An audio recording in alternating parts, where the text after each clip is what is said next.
ইরানের সঙ্গে ইসরায়েলের যুদ্ধবিরতির ঘোষণা আসার পর গাজাতেও যুদ্ধ বন্ধের আহ্বান জানিয়েছেন ইসরায়েলি বিরোধী নেতা ইয়াদ লাপিদ। সামাজিক যোগাযোগ মাধ্যম এক্স প্ল্যাটফর্মে তিনি লিখেছেন, আর এখন গাজা, সেখানেও যুদ্ধ শেষ করার সময় এসেছে। জিম্মিদের ফিরিয়ে দাও, যুদ্ধ শেষ করো। এদিকে গাজায় আজ মঙ্গলবার ভোর থেকে ইসরায়েলি বাহিনীর গুলিতে কমপক্ষে ৩৭ জন ফিলিস্তিনি নিহত হয়েছেন। এই সংখ্যায় খাদ্য বিতরণ কেন্দ্রের কাছে হামলায় নিহত ২৯ জনও অন্তর্ভুক্ত। ফিলিস্তিনের গাজায় চলমান যুদ্ধ বন্ধের দাবি উঠেছে। ইরান ইসরায়েল যুদ্ধবিরতির পর বেনিয়ামিন নেতানিয়াহু সরকারের ওপর এ নিয়ে চাপ বাড়ার ইঙ্গিত পাওয়া যাচ্ছে।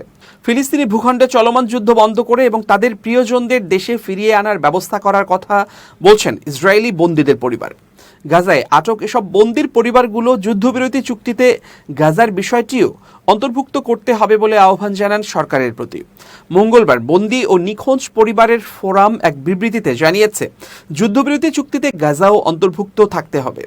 আমরা সরকারের প্রতি আহ্বান জানাই তারা যেন দ্রুত আলোচনায় বসে, যাতে সব বন্দির মুক্তি ও যুদ্ধের অবসান নিশ্চিত হয়।